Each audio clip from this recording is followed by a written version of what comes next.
Aloha, I'm Ash. Aloha, I'm Matt, and we are the Yoga Couple. Welcome back to the Inner Work Podcast. We've hit a little bit of a virality on Instagram and TikTok talking about porn in relationships and gaming addiction and even alcohol addiction. And I think some of the videos on TikTok have a few million views or at least 1 million, and then some of them are hitting, 2 million, 3 million. And then on Instagram, some of the videos are at like 500,000. So there's a lot of comments. And sometimes I can't even read them because it's gut-wrenching. Like there's so much hatred. There's totally a lot of positivity, but there's so much hatred. And some of the comments that I would be seeing would be like telling me as a partner, the videos are about healing Matt's porn use, alcohol use, and... Shoot, I used to game too. Yeah, I gaming. feel like I've done it all. And some of the comments are like, girl, you shouldn't be with him because men are not supposed to be a project, run, don't listen to these people. Men shouldn't be our project. And kind of making me feel like I'm one of like those pick-me girls that stays with a guy that you shouldn't stay with. And so we're going to talk about how that's like literally not the situation with Matt and I, because he is one of the most accountable men I know. And some of the other comments are just like kind of defending that alcohol, porn use, gaming, like none of these things are issues. Or have any negative side effects. I think one of the things too is like, it's not even, I wouldn't even call it like, I know like at first glance it's hatred, but honestly it's just like triggered, right? Yeah. So super triggered. And yeah, have you seen any triggering comments that are... Oh, always, super triggered, because at the end of the day, like when we have something that so the subconscious always knows when something is not good for us and we know when it's negative. And so when it's getting called out, but we weren't necessarily ready for that, it can be super triggering. So it's just interesting to see those reactions and see like how off-put people can get about it. But I do think one thing that's interesting when you bring up the project thing, just to clarify, when we talk about this, we're definitely not saying like go into a relationship knowing they have a project, be like, I'm gonna help them, okay? Because that's actually like super dangerous and reckless. Yeah. The video Ash is talking about is when we were sharing that we healed these huge things together. But I think something that's super important to do as a caveat there is we healed these things not up front though. Like Ash didn't know, right? Like this is kind of important. Yeah, you know but what I'm saying? Even if I did know, I don't think that I would not be in a relationship with somebody just because I found out that they had a history with, looking at porn or drinking alcohol, or which we're going to get into is like, what's the deciding factor? Sure. But I just want to clarify, like you didn't we didn't meet each other and I said, hey, so just so you know, I have all these addictions, and you were like, that's okay, I'll help you heal them. Like it wasn't like you went into it like, oh, I'll project you. The reason why I want to like clarify this is because there are definitely some really unhealthy relationships like that sometimes I see and have heard really horrible stories about when I counsel people.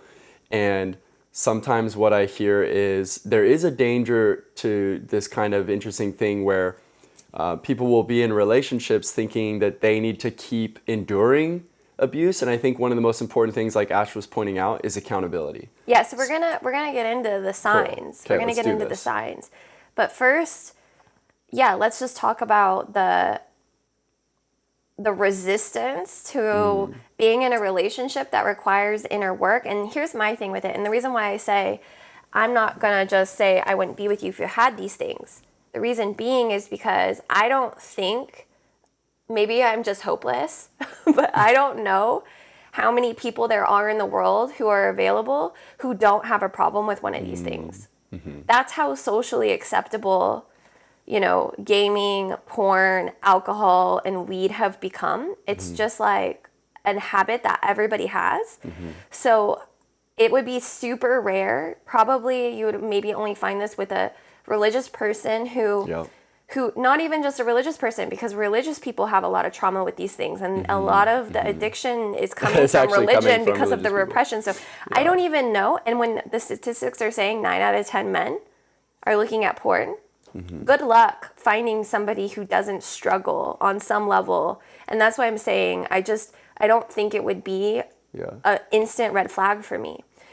What is an instant red flag is kind of what you just said about accountability, is that if I met somebody who had these things going on and then just completely thought, but they're awesome and fine and I'm fine and there's nothing wrong with me and I have no interest in evolving, changing, growing, or working on myself to create a more healthier, balanced life. If they have no interest in that, that's my red flag. If they're like, no, I'm good. Like literally don't push me to evolve. I don't want to change. Talk about it. I don't want to know anything that I can improve. Literally, like, if you even want to talk about self-improvement, like, I'm going to turn off because I just want to be left alone. Yes. That's my red flag. That is definitely the big Not one. what they did or what they're doing. Yeah, that's really what it comes down to. You know, I'd be interested too, so that's just pornography, but if we throw in gaming, right, because gaming is, the games these days, it's spiraled out of control. I mean, I remember back when I was a gamer and super hooked on it. I mean, it was just beginning, and I've been out of that world for at least probably 10 years now. I can't even imagine how addicting and how crazy those games are now, and the like crazy levels of dopamine. So you got gaming. I wonder what the stats are on that, and then alcohol too. Yeah, so let's talk about these why. are so common. Games, alcohol, those are super common. And then let alone if pornography is that common, then it's like we're at a state where it's become we're kind of like what I would call it's like an era of socially accepted self-sabotage, or an era of socially accepted addiction in a sense, but we don't want to call it addiction because, again, if it's so common, we all think, well, it's not addiction because everybody does it. So it's like this fascinating thing of like, if you get the majority of people doing something, you can rule it out as no longer a problem because you're like, well, everybody does it, so it's not an addiction. It's like, no, it just means the whole friggin' world pretty much is addicted, but no one wants to admit it, which is like, basically what we're reaching is like a critical mass of denial. Yeah.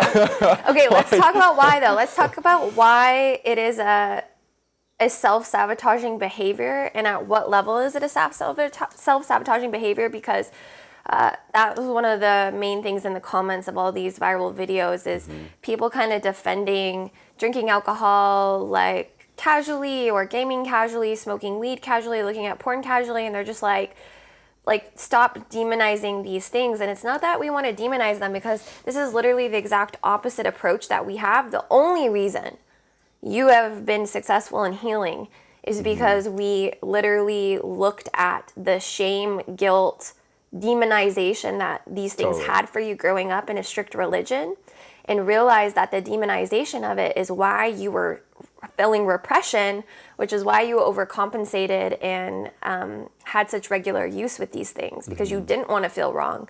You didn't want to feel restricted. You wanted to feel free in your own skin. So we totally get that. But on the flip side, you can't say that there's no negative effects to our psyche, our emotional 100%. state, our ability to be in a committed relationship, our energy levels, our hormones, our, brain chemicals. Like, we can't just throw it all out and be like, because I don't want to feel shameful. There's literally no negative side effects. Totally. And I think that that's the part that is being left out, because we're so protective of not being shamed. We don't want to feel wrong. We don't want to feel like we're doing something dirty, or we don't want to feel that. But then in that protecting of our self-worth, we kind of dismiss every side effect that could be self-sabotaging us. And that's the conversation that we're trying to open up when we make these viral TikToks and Instagrams. Yeah, here's what I would say, like when I work with someone with addiction, my number one thing, so obviously first implementing it with myself and now sharing it with others. So to build off that point you brought up of, okay, so how I actually healed this, ironically, was to stop demonizing these things. However, we got to get some clarity on that.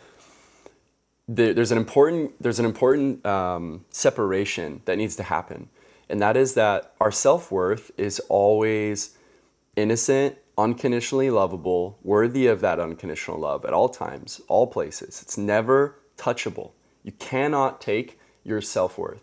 So as a being, as a person, we're always worthy of unconditional love, forgiveness, grace, compassion, innocence, all of it. All the good things that we desire. You actually always get that. Always. You're always worthy of that. So once we've established that, now we separate to this totally other topic. This is how all these self-sabotaging negative behaviors happen, is because we haven't separated these two. So then there's a separate issue of choices, and choices have consequences. Now, your choices do not determine your worth, right? So we got to clarify this. Your worth was already pure, already innocent, already whole, already complete. So this is how this negative pattern happens, is because let me walk you through why this is so important to clarify. So let's say I've been, so let's say looking at pornography has been villainized, and I was told, no, it's evil, it's sinful, you're going to be damned to hell, and like, you're a horrible person if you do it. Okay, so notice, if I ever make that choice in an innocent, totally weak moment, the problem with it though is now I've associated my worth with that. So now I feel like a horrible person. I suck. I'm shameful. I'm disgusting. Yeah. I'm a sinner. Exactly. So now actually it starts a huge negative feedback loop, because now I feel bad about myself. And because I feel bad about myself, I'm more likely to continue the behavior, because it starts to build a sensation of there's no point. This is just, I'm just a POS. Like, I just suck. And then we just keep feeding it. Now, the irony is we usually go back to the thing, drugs, alcohol, gaming, whatever, sex, whatever it is, to try to then make us feel better again. But then every time we do it with that intention, it just makes us feel bad about ourselves again, which then starts a feedback loop. You see, I call it kind of getting on the hamster wheel, because you feel bad about yourself, so then you use the substance to try to uplift, but then after using it, you always feel bad about yourself again, which then makes you want to use it again. So you get stuck. You get stuck in this loop. So how I feel like you have to separate is you have to say, whoa. Actually, you are always unconditionally loved. You're always worthy. You're always innocent. You're always pure.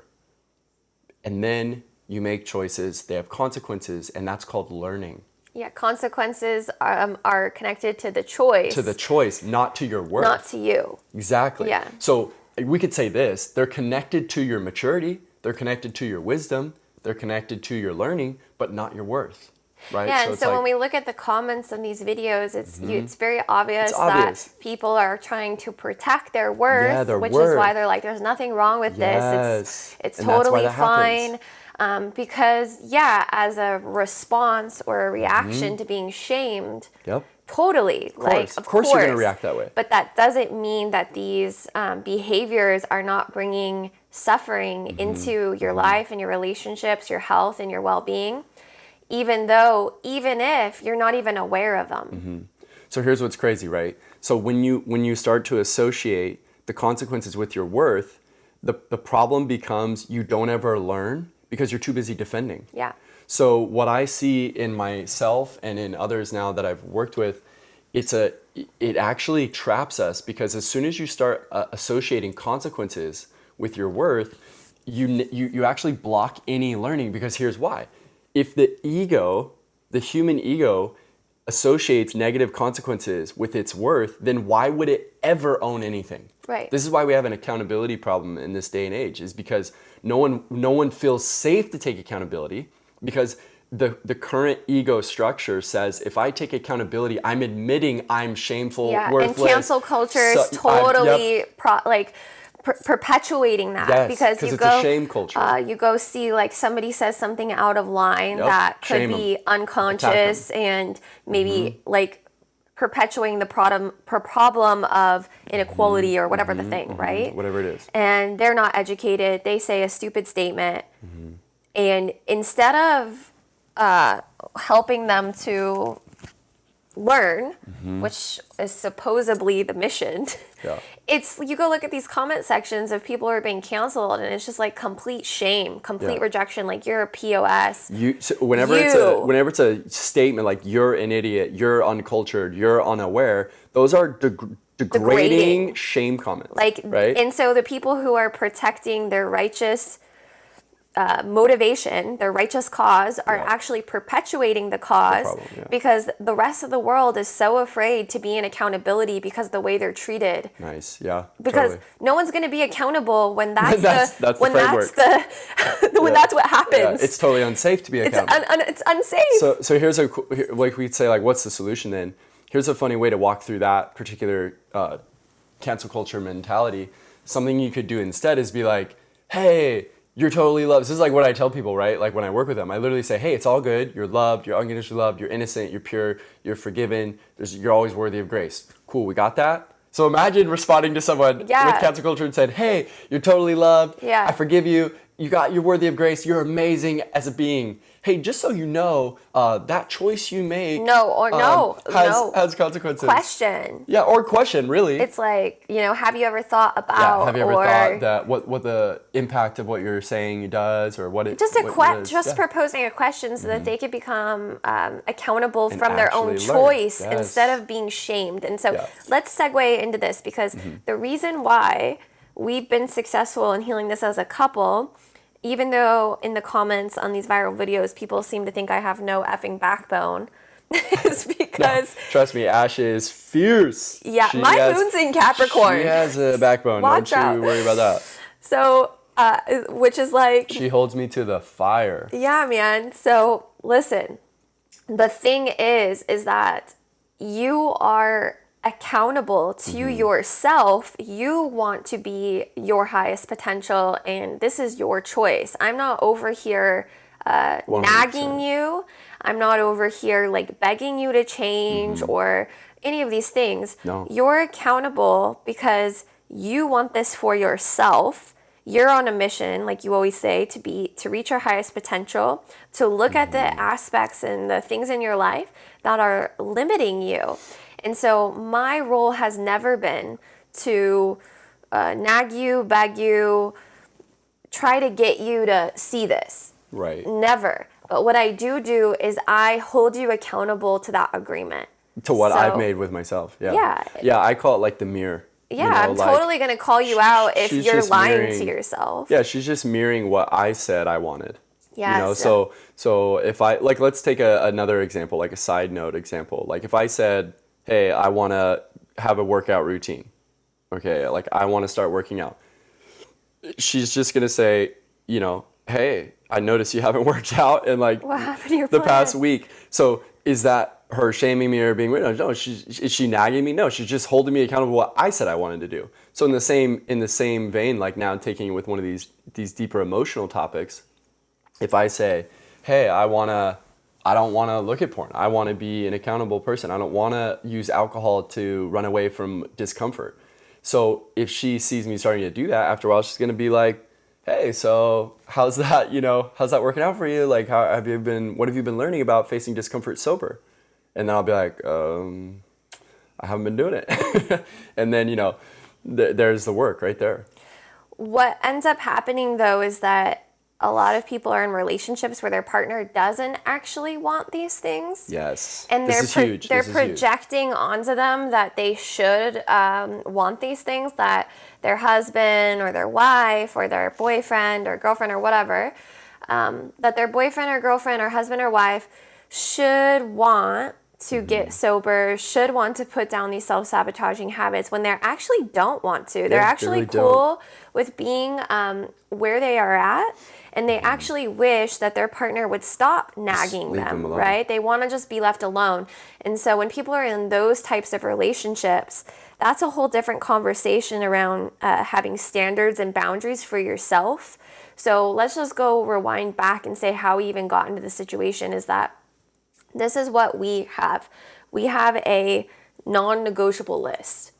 So if you're in a relationship, new or old, highly recommend you do this, is you make a list, and one column it's called non-negotiables. The next column it's called compromise and negotiables. And then the last column is kind of just like open of stuff you really don't really care about, and you can go either way on, and the partner could totally have their say. The wish list. No, this is like I don't even care. They could have complete control over picking that. Like, Okay. yeah, So it's like just that's like like the whatever. they can Totally pick where we open. live. I literally don't care. Got it. Like, Got it. that's not important to me or whatever. So it's like these levels of kind of attachment. And so Or priority. in priority. So in the first level is like non-negotiable list. Like, I have a boundary and I will not be in a relationship with a partner who doesn't have these same values as me. And these are your values. And so our values on our non-negotiable list, what is one of the first ones is God.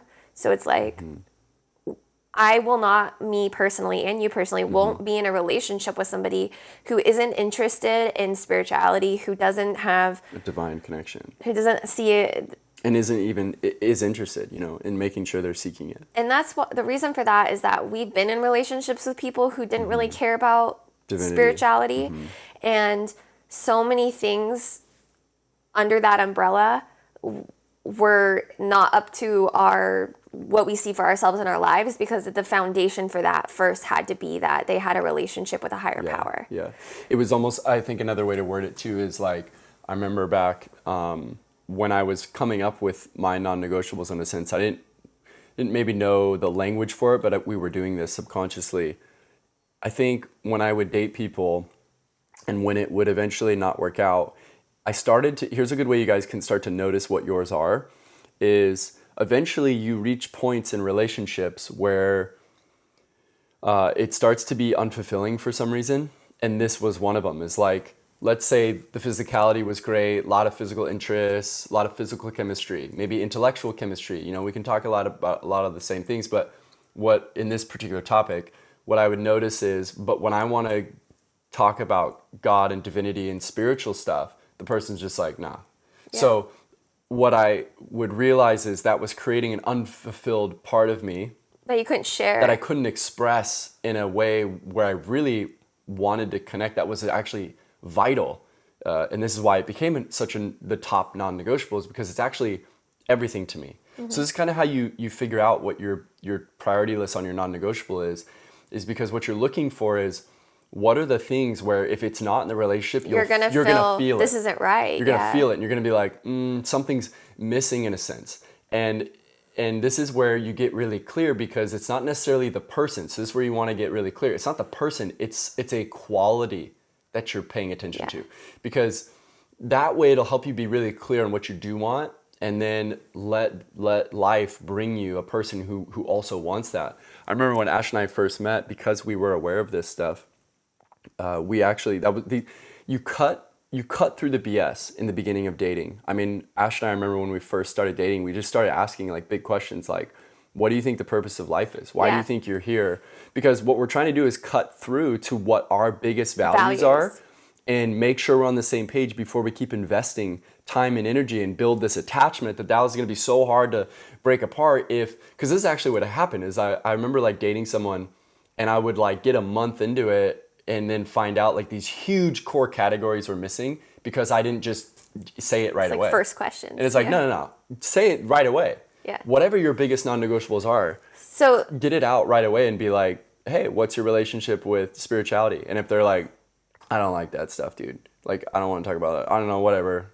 And then you're like, okay, thanks. Yeah. Thanks for your time.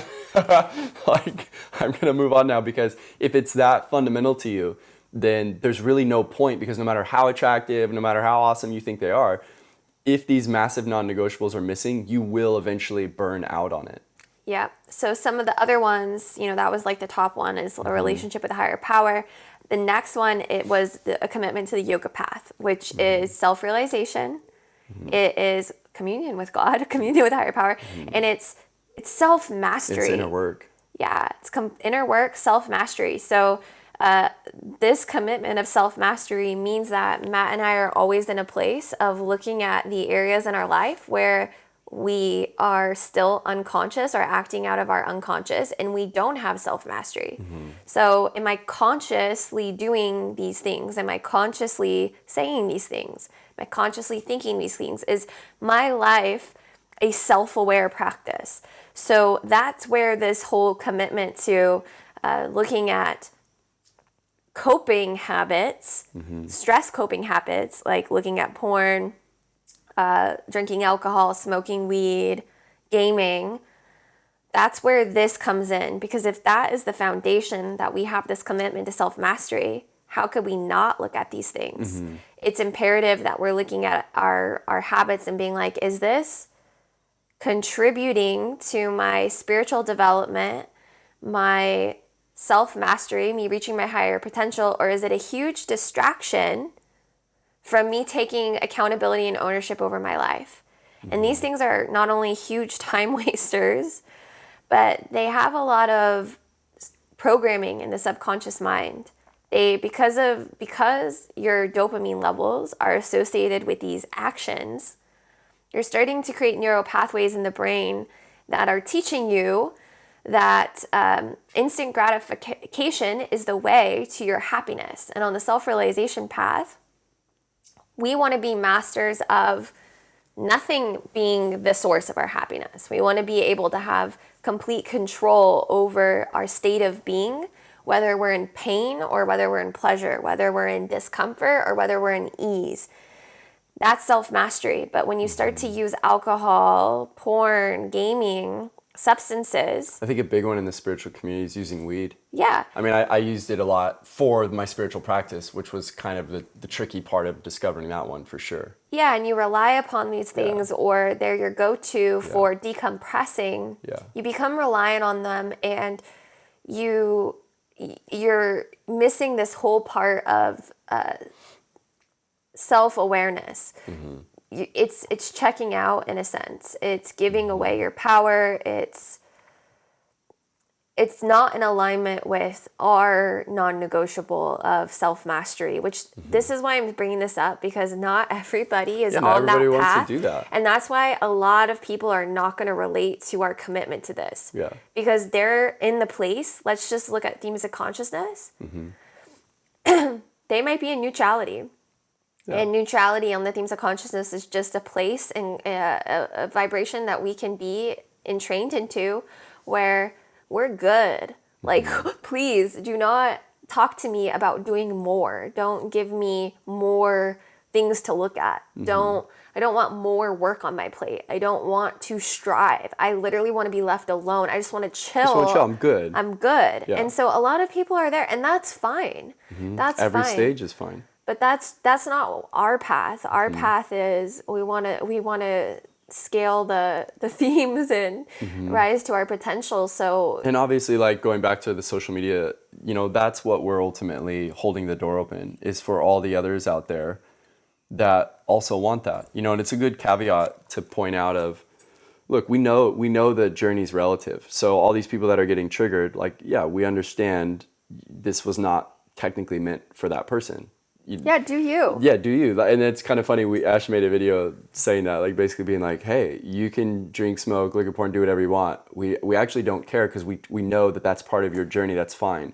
But what we're trying to put content out for is for people who are on this path and who do want it and want that support. And it's so funny because, with social media, you can't clarify that. But as a funny joke, we always say ideally, for every post, you would know exactly what theme it is, but like, because the mass population doesn't even don't know what they are, it's too hard to clarify. So we do our best, right, to be like, hey, this is not for everybody. This is only if you're striving for self-mastery. So let's talk about what are the benefits of giving these things up. Like, why? What are the benefits? And maybe let's just start with what are the benefits of not giving it up, like to sympathize and understand like why people would say, I don't need to look at this. It's not that big of a deal.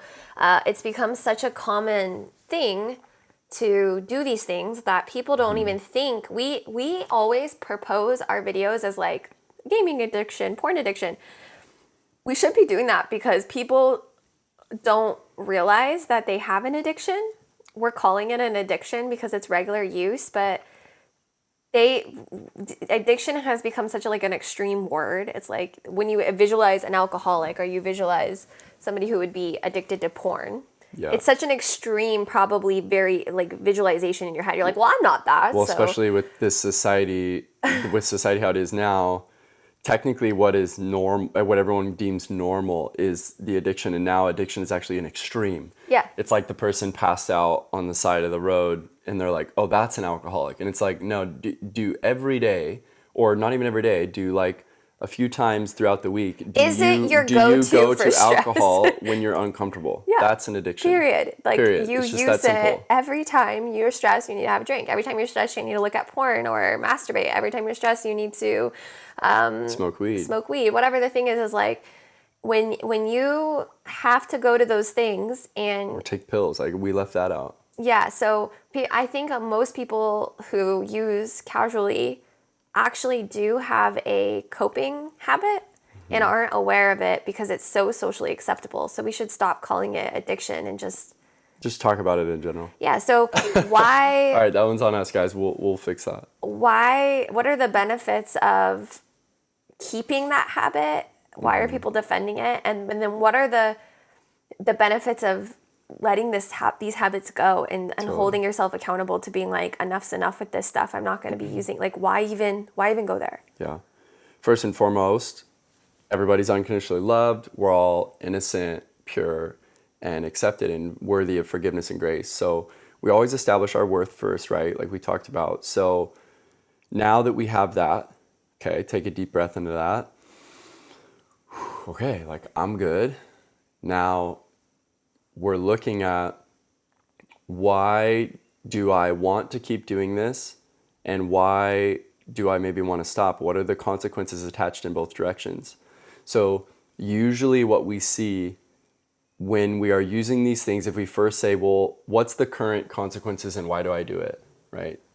So the first one usually is because it helps. That's usually the number one answer, is like, well, I don't know what else to do. And this is my observation of, it's innocent because we don't know another way.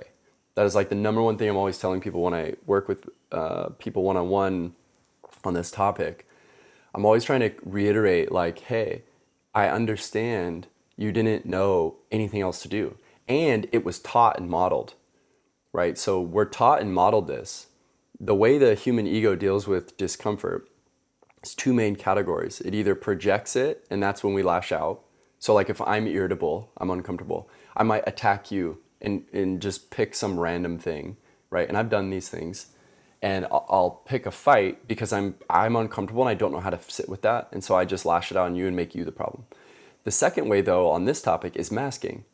And masking is when you use something as a way of coping with your discomfort and displacing and literally masking, right? Covering up the discomfort.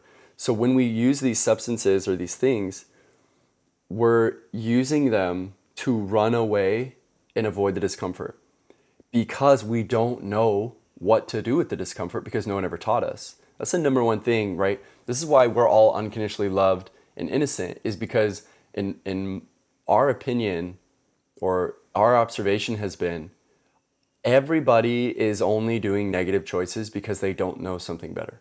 And the number one defense we get from people sometimes in a really intense way is, no, they know what they're doing, they're pieces of crap, and they know, and it's like, dude, they don't know. If they knew better, they would do better.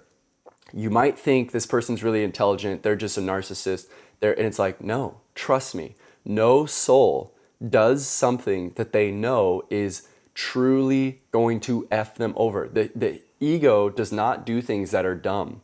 It always wants to be smart.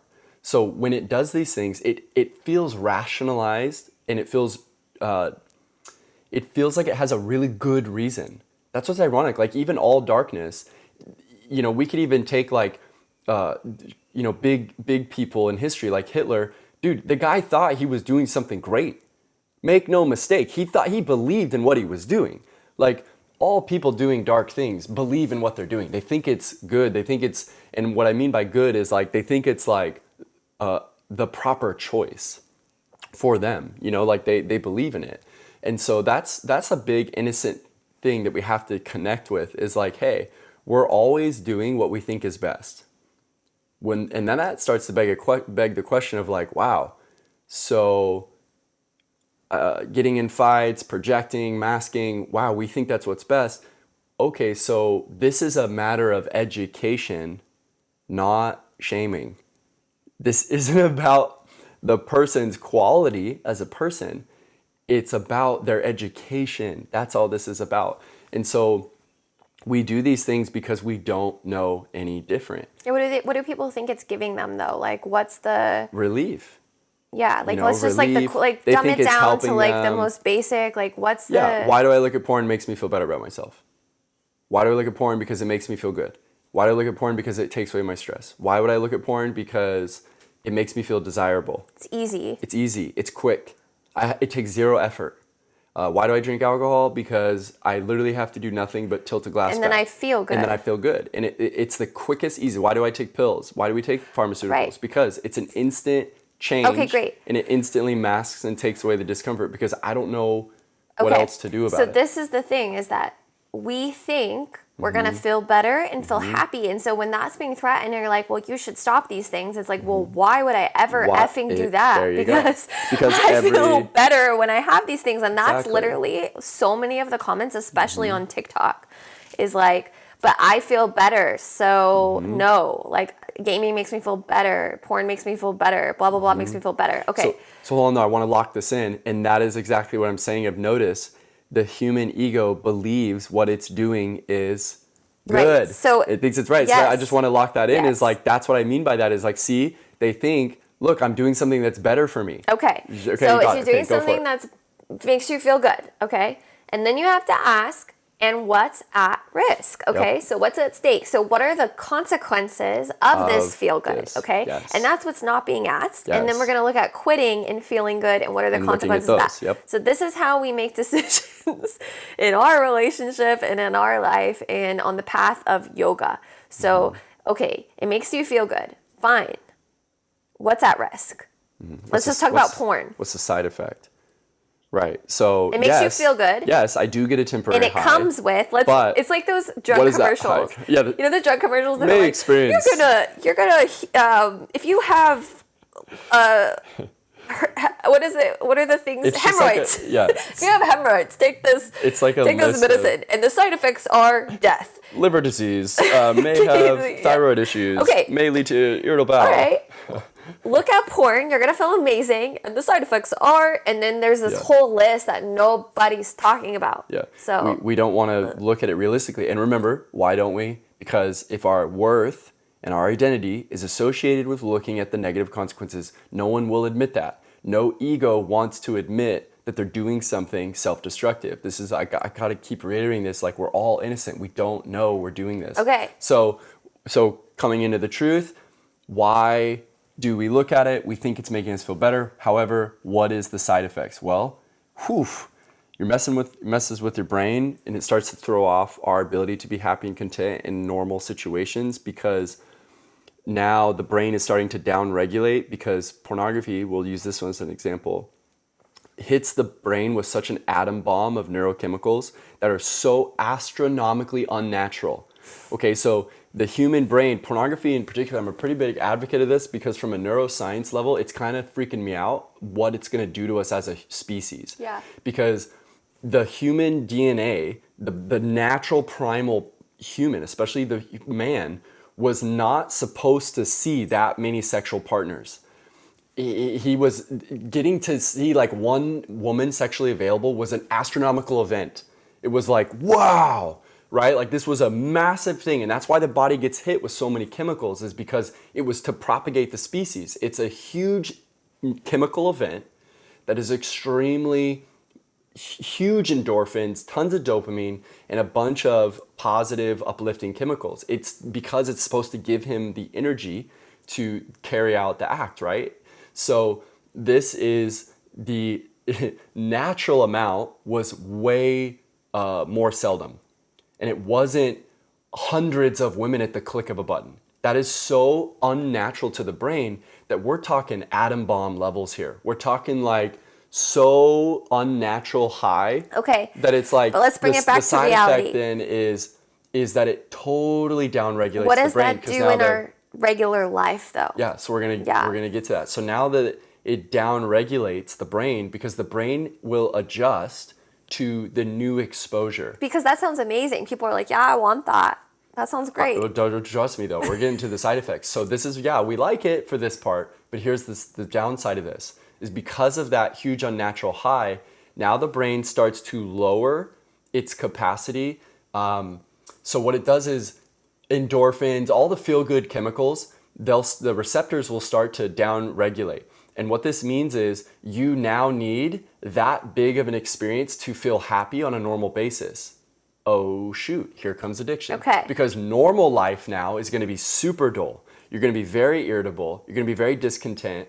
It makes us like... Okay, so the side effect that we really saw in our relationship was, and now it's so mundane that if you're not aware of this connection, you won't even know. You won't even connect. You'll just think, wow, Life sucks. he's always has an attitude, or you know, they're consistent. Like it's like consistently finding things to complain about, like constantly complaining. Irritable. It's like seeing somebody who is perpetually having a little issue. It's like they're constantly a little bit irritated, constantly a little bit not at ease, constantly like everything's an annoyance, every little task, like cleaning the house, doing the dishes, taking care of a freaking chore or a bill or something that needs to get handled. It's like, oh, okay, fine. Like it's like such a ordeal. And then we have normalized that this is how this is just part people of are human. People are just like this. They're just always discontent. They're always complaining. They always have an issue. And pretty much everybody is addicted to something, coffee, you know, whatever the thing. So if they're not getting that hit, or playing, you know, playing video games, drinking, going out, everything that's not that now is annoying. I used to go to work at a school, and all the teachers in the break room, they would always be complaining. It was like this. It was like, hi, good morning. How's your day? Oh, another day, blah, blah, blah. And everybody's just finding something to complain about. And we think this is normal. But on the yoga path, that's like super abnormal. Listen, this is why we're so motivated about this. Yoga says the same peace and happiness and joy that you think you're getting when you get your pleasures, drinking alcohol, being out with friends, looking at porn, having sex, that is actually your normal state of being. That's supposed to be your baseline. And you should be feeling like that pretty much all the time, content and happy. You shouldn't. It's not you should. It's available to you. It's your birthright. It's your birthright, which is amazing and hopeful.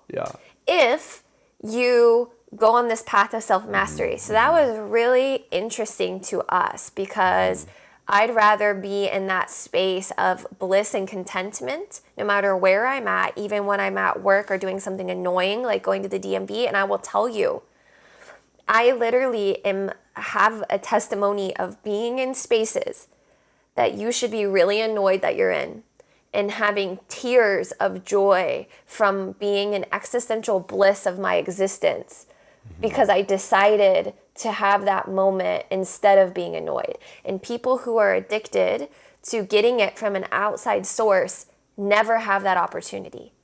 Because they don't even know it's available to them. Let's just say people that are using, you know, we'll stray away from addiction. No, it makes sense. So basically, just I'll reword it too, is like the ability to, because it messes with the brain so much, what these things do is they start to make normal life really unsatisfying. And so normal life becomes the thing you want to constantly escape from. And it starts to have a huge side effect because now your relationship is something you want to escape from because it requires effort. A really simplified way to put this is anytime we're required effort, we can't handle it. So the huge side effect of using these things is that it skews our ability to handle delayed gratification, and it makes us want to avoid responsibility. It ruins the ability to have a healthy relationship without a lot of irritation and triggers in it, because anytime your partner needs something from you, it's extremely exhausting and inconvenience. Because here's another huge misconception, or shall we say, a crazy perception that gets subconsciously put in when you use pornography, for example, that we were tripping out on just recently, is it actually makes you see that your relationship should be like porn. And I don't mean sexually. I mean reward-wise. Oh, let's get into this. This So one's good. this was crazy.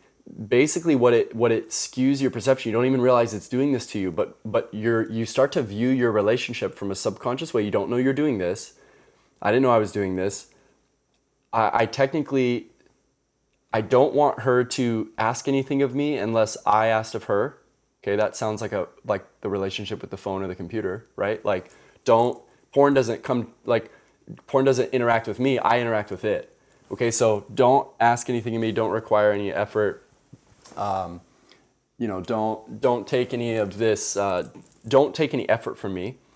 Only serve me. Only be pleasurable. Only be positive. Only be uplifting. I don't want to deal with any of your emotions. I don't want to deal with anything negative. You need to only be. Basically, what we start to do Only is we start to project onto our partner. Only provide me pleasure. Yeah.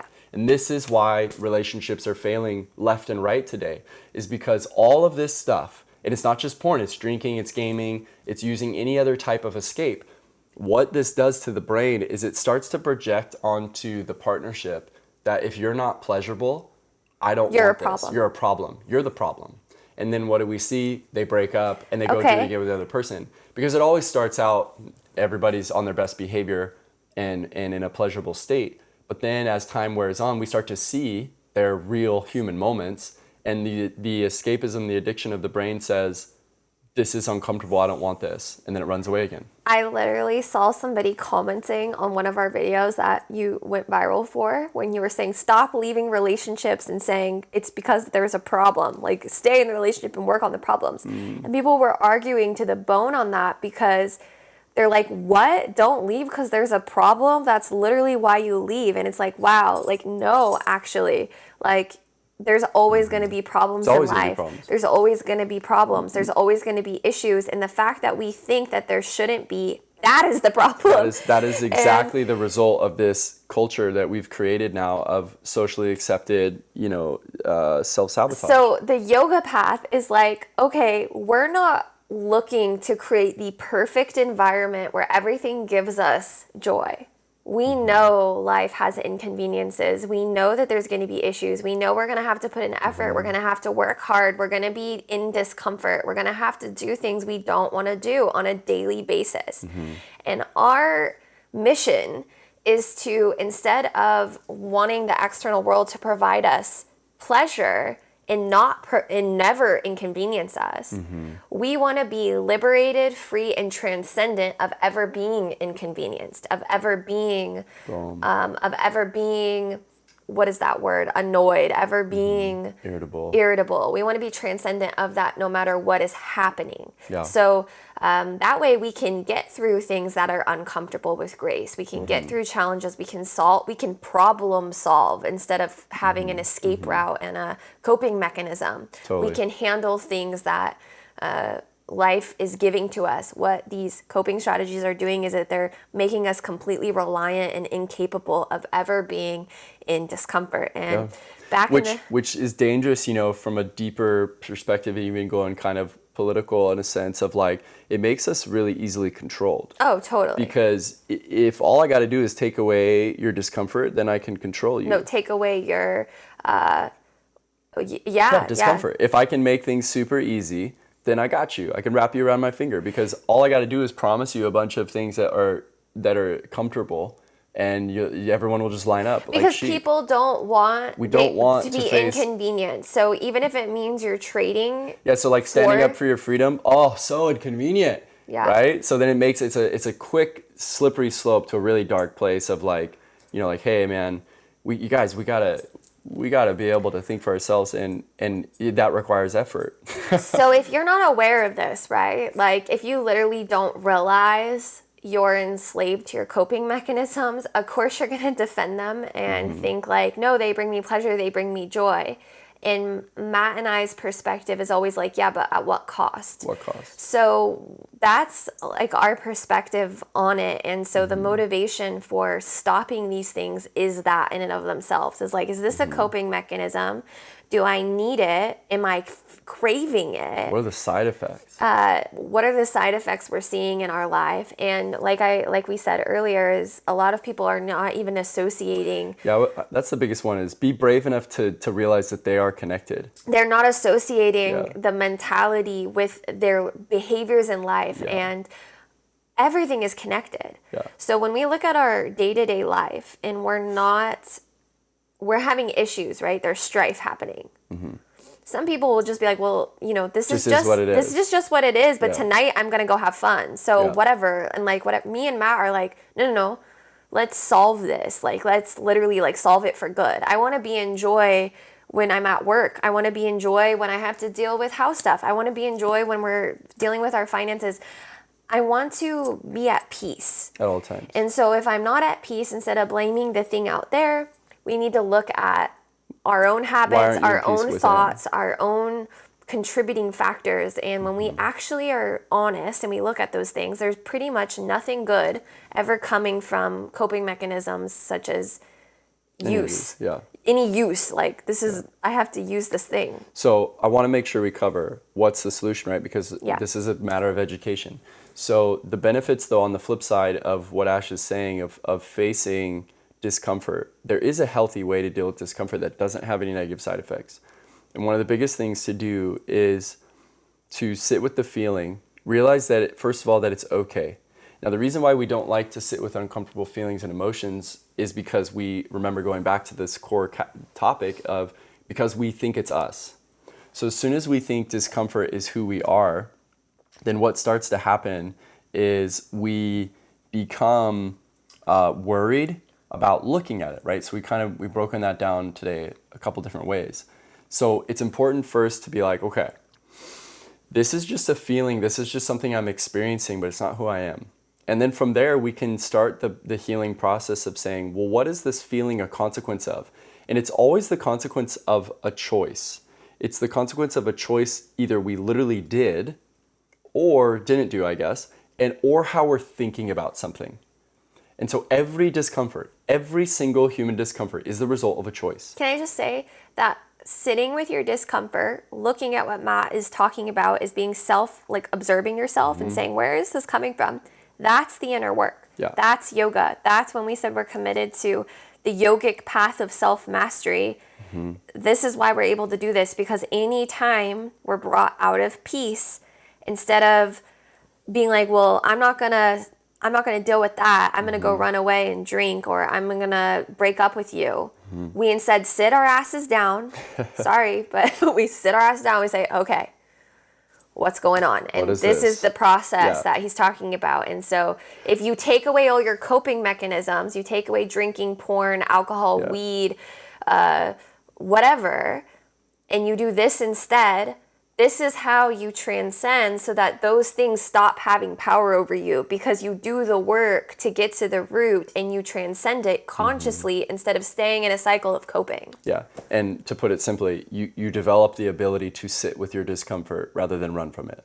It's a really just blanket way to put it. Which is strength, it's which is super courage. strong. Like people are clearly struggling to do this because it's hard. And that's why we have compassion, total compassion for it. And that's why we know you're innocent. We know we're all innocent.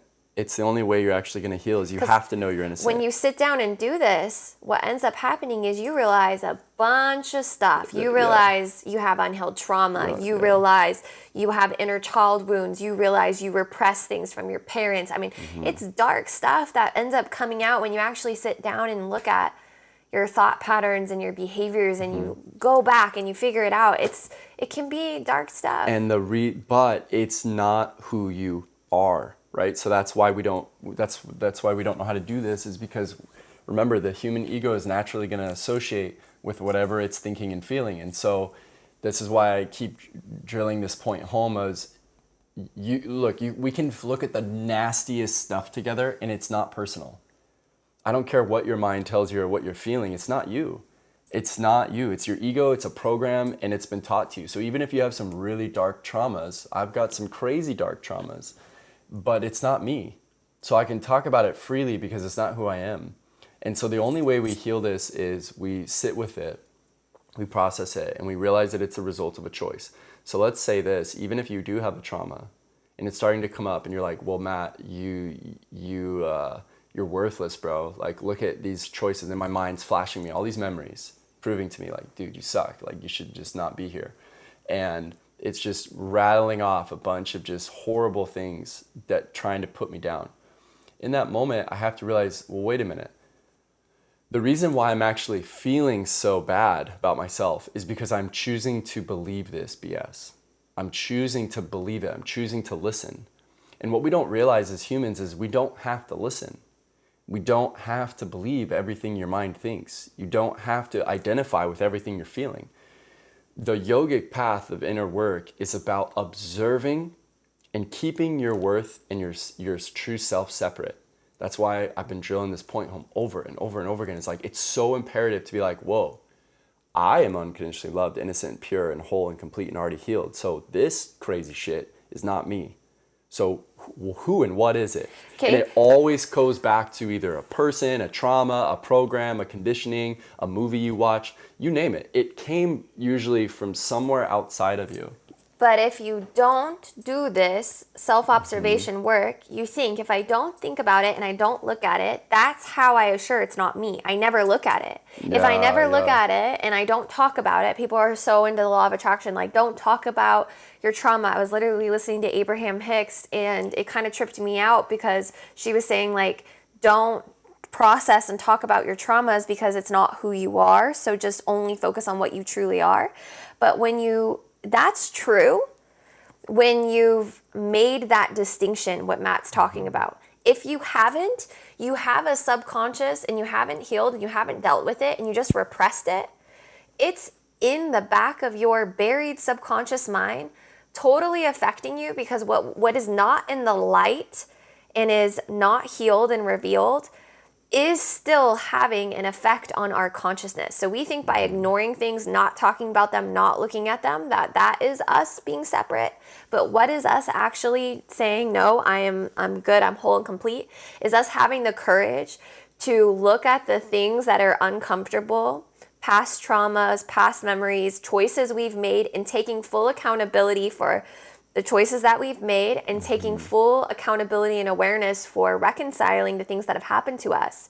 And with that awareness, keeping it in front of us, not on our backside in the dark, and saying, I see all of you and you have no control over me. That actually takes work, and just ignoring it and not healing it, we think that we're free from it when it's actually probably subconsciously still controlling and affecting us from the shadows. So let's talk about how we can take steps now to, let's say you're in a relationship, or this is just, your thing that you want to start healing. Let's talk about literal, practical tools, resources, like what can we do to provide people with some practical steps with this new awareness of like, okay, cool, like I'm totally down to do this inner work of self-mastery, or I want to have this in my relationship. What do I do? First and foremost, I have a YouTube video called How to Process Negative Emotions Sitting with Discomfort. So that video is huge. It's literally going to walk you through this entire concept from start to finish, recapping it, guiding you through it. And I would highly recommend that as far as like a resource and tool, because it's something you can watch, replay, and I literally walk you through the entire thing, and I do it with you. So that, I think, would be the biggest thing. But to bullet point it, I think the number one thing to help is starting to implement this concept of separating your worth from your choices and consequences. And I would invite you to play around with this idea of what if I was always loved, accepted, forgiven, and full of grace and worthy of love? What if that was always true, and I'm always safe, I'm always secure?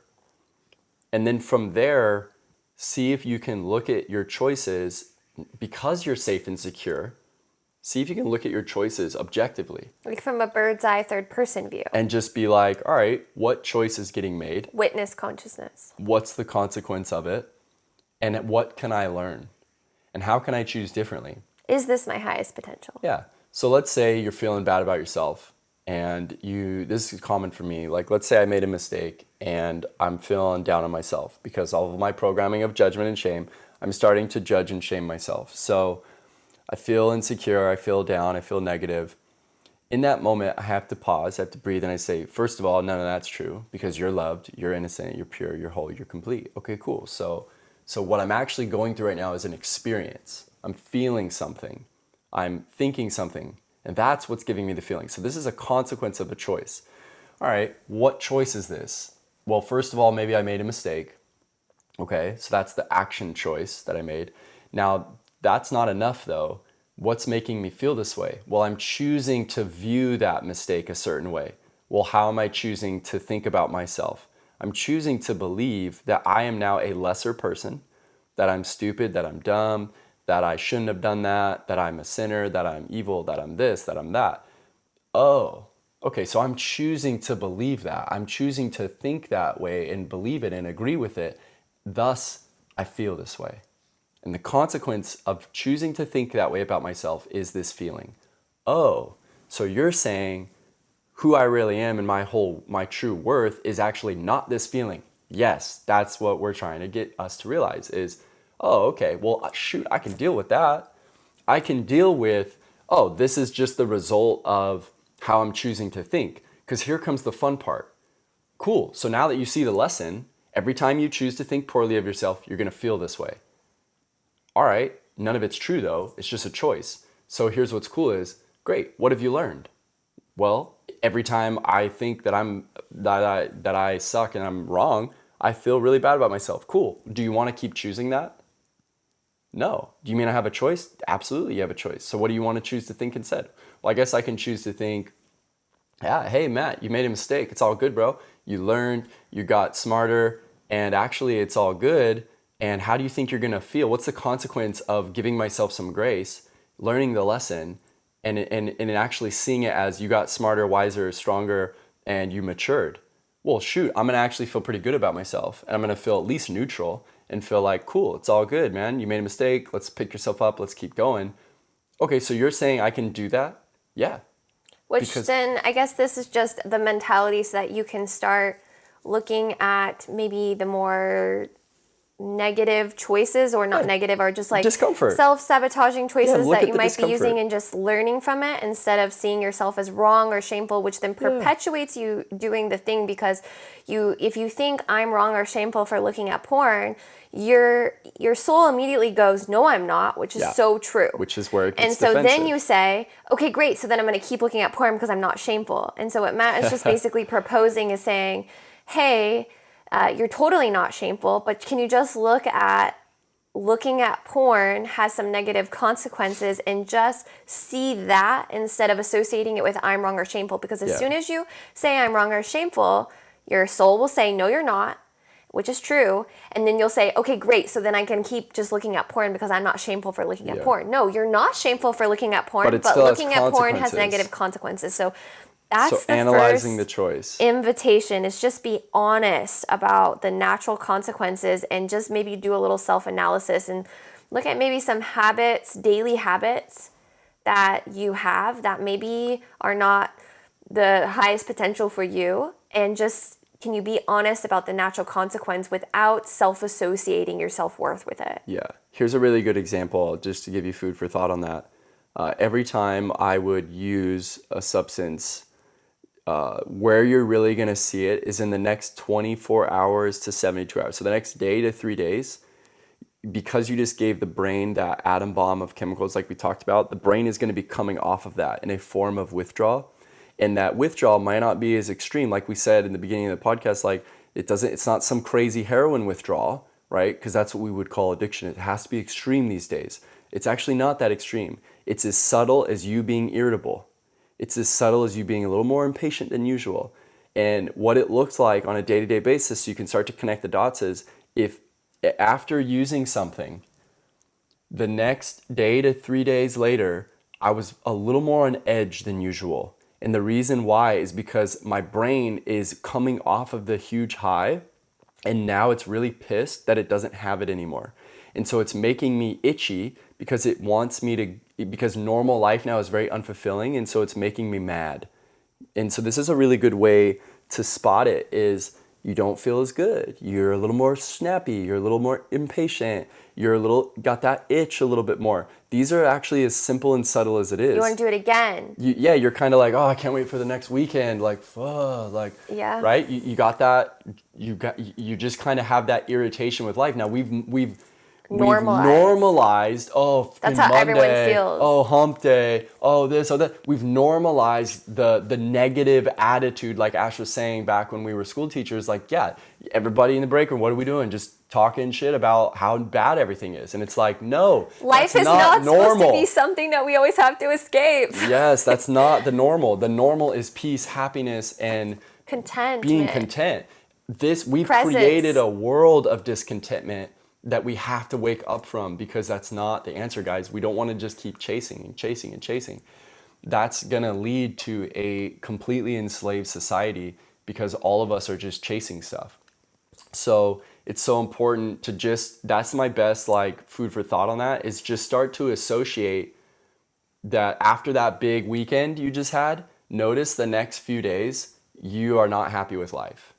And it'll be subtle. It'll just be little subtle things that you're irritated about. That actually is the side effect. Okay, so that's for the person who wants to look at their own habits. But what if we're in a relationship now? Let's talk about if you're in a relationship and you want to be in this relationship of self-awareness, inner work, conscious coupling, where you're both on this path of self-mastery. And you're like, I don't know what to do, if I should like leave my partner or if I should try to stay to do the work. Here's our guidelines for that. Is like we said, you got to make that non-negotiable list. You got to come up with your non-negotiables, that you have to set standards for yourself, you guys. Mm-hmm. Like, it's okay. You can be a loving spiritual person and still have standards for your life. It's actually imperative. Yeah.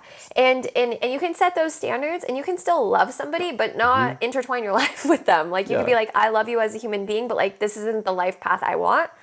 That you're allowed to do that. That is actually loving. So, because if you don't, what ends up happening is you actually are in a relationship of resentment, because you're which constantly is unloving. projecting onto the other person that they should be different than what they are. Yes. So it's really important that you get into a mutual agreement where you're like, these are our non-negotiable lists that we have agreed to. It's like, you know, when you go into a business, you have an operating agreement where you write out what each other's roles are and the expectations. And the expectations, and you both sign and you agree. And that's because that's to protect you guys from having the chaos that we experience in romantic relationships, where there's unclear boundaries. We don't know what our roles are. We don't know what we've agreed upon. And we're just like, every day is like a random surprise of navigating.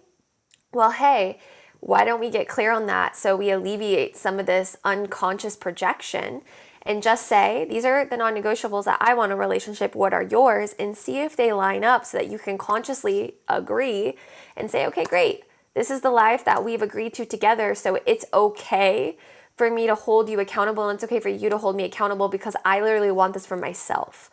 Now, if you make your non-negotiable list and it's like, so inner work is a priority for us, and I want to have a sober relationship where instead of using coping mechanisms and checking out, we address our root discomforts and talk about them. And we're on this mission to do this together. If you want that and your partner's like, well, I want to be just loved for who I am. I want to be able to game and drink and you not judge me.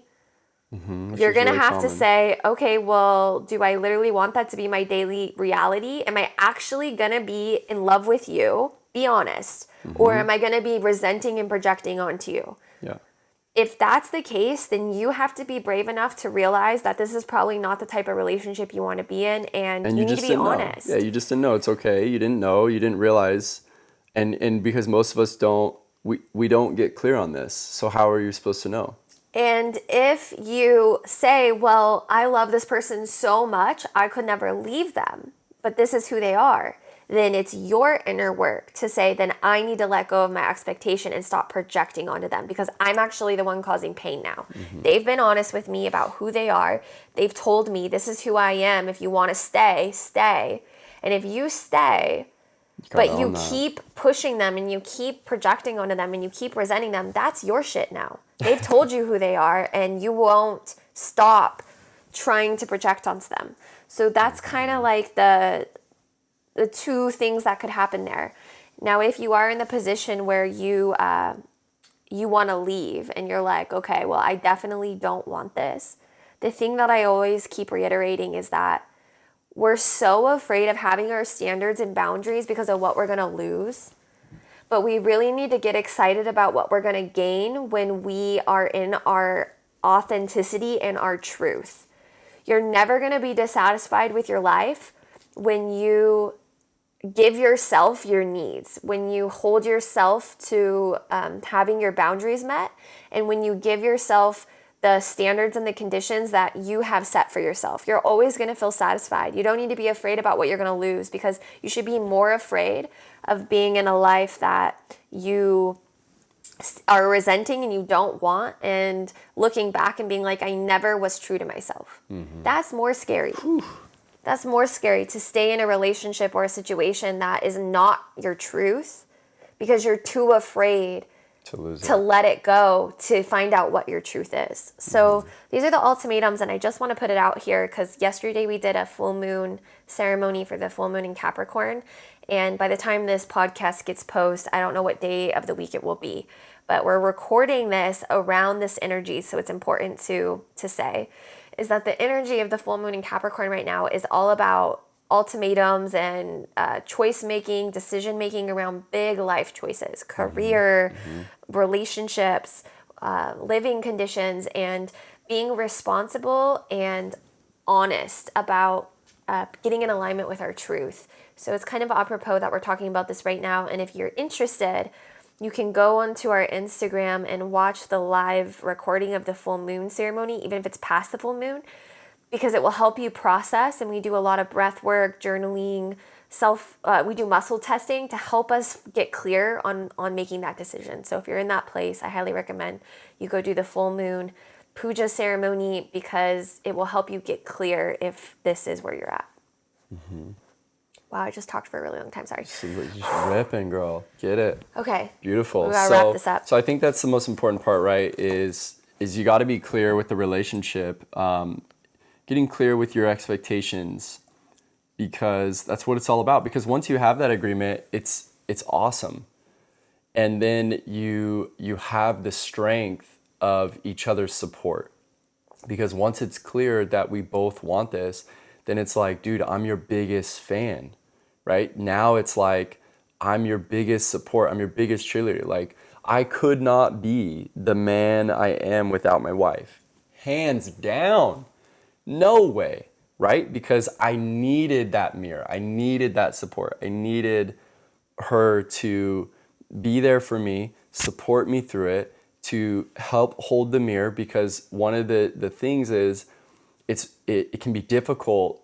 You know, we have a huge, you guys know, like, our opinion is like the relationship is your greatest asset for inner work. We believe that your relationship is the greatest place for inner work, because when I'm single, I can't see a lot of things because I'm in denial, or I just literally don't know. The ego has a lot of blind spots. So when you're in a relationship where you do have that mutual agreement, whoo, there's nothing like it. It turns your relationship into the greatest place for growth, which therefore means the greatest place for happiness, because happiness you're gonna feel when you know you're making progress, when you know you're growing, when you know you're becoming more mature, more wise. That is fulfilling. I think it's Tony Robbins who worded out one time. I saw one of his things. I think he says that, like, happiness comes from when we know we're making progress. And when we're not making progress in life, guaranteed, we probably don't feel very happy on a normal basis. So I love that. You know, I love that idea of getting clear. It's so important to get clear on the expectations, and then being brave enough to know, is this for me or is it not? And that's actually one of the things too, for those of you like in marriages or in committed relationships like Ash and I, that's actually our favorite thing also to fall back on is we're choosing to be here. Yeah, I choose to be here, and the relationship stays solid because it always goes back to, I will never stop. right? Because it's my number one commitment. I will never stop trying to look at this. I will never stop trying to work on this, to learn and to grow. And it creates a solid foundation for the relationship, because every relationship is going to have problems. But if you have a foundation of inner work, you can get through anything. And if everyone just stays committed to that and says, hey, I'll never stop looking at this, I'll never stop self-reflecting, you're golden. So just to really drive that home and validate that of like, it's worth it, you guys, it's so worth it. Well, this has been a enlightening conversation. We're back. And well, we always say we're back, and then we film one episode and don't come back for months. So we'll just see. We'll just see how this goes. And thank you all so much for tuning in. And as always, from our heart to yours, in the truest sense, namaste.